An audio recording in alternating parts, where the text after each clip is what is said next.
Africa is often split into two parts: North Africa, which is closer to Europe and has a lot of Arab Muslim influence, and Sub-Saharan Africa, where the people and culture are mostly black and often follow ancient, local traditions.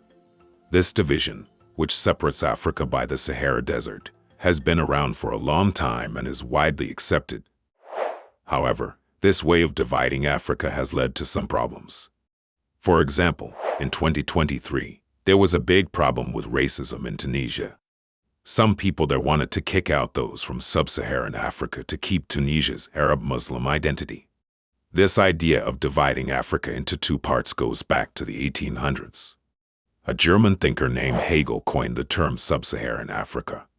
His idea was based on some really unfair and racist beliefs, which were common back then when Western countries were taking Africans as slaves.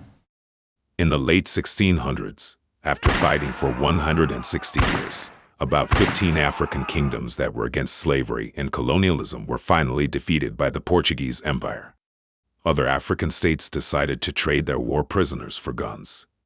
This led to a huge increase in the number of Africans being sent to America as slaves. Before this, Native Americans and even some Europeans were enslaved, but now, most enslaved people were black. This led to a belief that being black was equated with being a slave. To continue this cruel practice without feeling guilty, Western countries started promoting strong anti-black racism. They began to depict black people as wild, evil, and worthless to justify enslaving them. European Renaissance philosophers worked hard to paint a picture of white people as superior and civilized, while black people were seen as inferior and savage. This was done to make it seem like black people were naturally meant to be slaves and to erase their contributions to history. Since the Enlightenment era, most Western intellectuals have worked hard to remove all achievements of the black world from human intellectual history. It was to support these racist ideas, born out of slavery, that Hegel, a well-known Western thinker, even changed how Africa was viewed geographically. From 1822 to 1830, Hegel, a philosopher, historian, and geographer, taught at the University of Berlin. His teachings were later compiled in a book titled The Philosophy of History. Hegel accurately noted that the Mediterranean Sea was crucial to world history, citing its role as the birthplace of key ancient civilizations like Egypt, Phoenicia, Carthage, Greece, Rome, and others such as the Minoan, Hittite, and Etruscan civilizations. However, Hegel believed that black people were incapable of contributing to civilization and should, therefore, be excluded from the history of the Mediterranean. Despite never visiting Africa, Hegel wrote extensively, using extremely negative and insulting language to depict black people. He described them as being outside of history, thoughtlessly inhumane, and barbaric. He stated, "True Africa is the land of childhood, lying outside the history of the world," and made further derogatory remarks about Africa and its people. He insisted that Africa had no historical significance or development and should be regarded as a peripheral part of world history. Nicolas Sarkozy, in a 2007 speech in Dakar, echoed similar sentiments, reflecting this long-standing and flawed perspective. Hegel, a philosopher who had strong opinions about Africa and its people, faced a dilemma when considering the advanced civilizations along Africa's Mediterranean coast, especially the magnificent Egyptian civilization.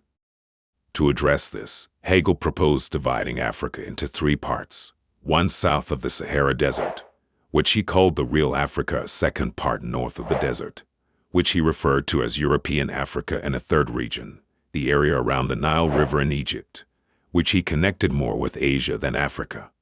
This division, made in the 1820s, is still recognized by many today, often viewing sub-Saharan Africa as the real Africa.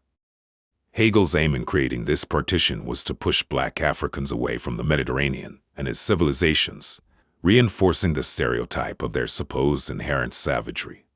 Ignorant of the continent's diverse cultures, Hegel wrongly assumed there were no significant civilizations south of the Sahara.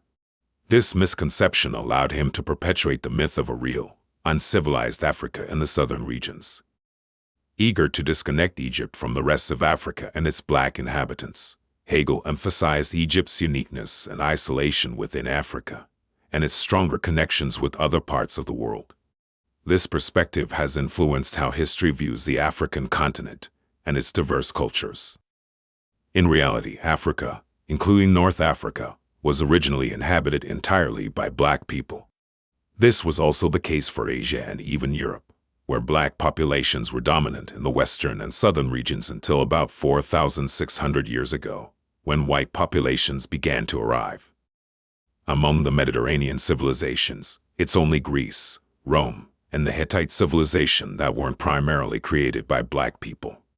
However, the Greeks were heavily influenced by the Egyptians and Phoenicians, who were black, as were the Romans by the Etruscan and Egyptian blacks. Similarly, the Hittite civilization was at least partly influenced by the Egyptians.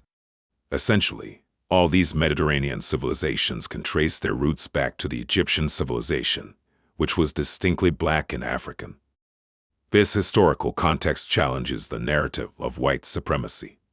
It highlights the significant role that black people played in the development of Mediterranean civilizations, which have been recognized as the crux of human civilization. Hegel and other Western intellectuals have often overlooked this contribution. Furthermore, the attribution of ancient black civilizations to white or light-skinned populations is a relatively recent development, ignoring the white migrations into Africa over the last 1,400 years. The notion that civilizations like Egypt, Carthage, and even medieval imperial Morocco were black is often met with skepticism. Many wonder why, if these were black civilizations, similar advancements weren't made in sub-Saharan Africa. Such questions, stemming from a lack of understanding, overlook the historical context and the contributions that Western perspectives have made in reshaping the perception of these civilizations to favor light-skinned Arabs and Berbers. The term sub-Saharan Africa, born from a deep-seated dislike of black people, should be abandoned. This artificial division, created by the ideology of white supremacy, was designed to separate us from parts of our history, our ancestors, our heritage, our pride, our confidence, and our mental well-being. It's time to dissolve this imaginary barrier. The entire African continent was originally inhabited by black people. That's a historical fact. Our history cannot and should not be confined or restricted by geographical labels. The rich and diverse civilizations created by black people, both within Africa and beyond, deserve to be recognized and celebrated in their entirety. We are more than just sub-Saharans. We are Africans, united in our shared history and heritage. This recognition is crucial for our identity and the acknowledgement of our contributions to world history.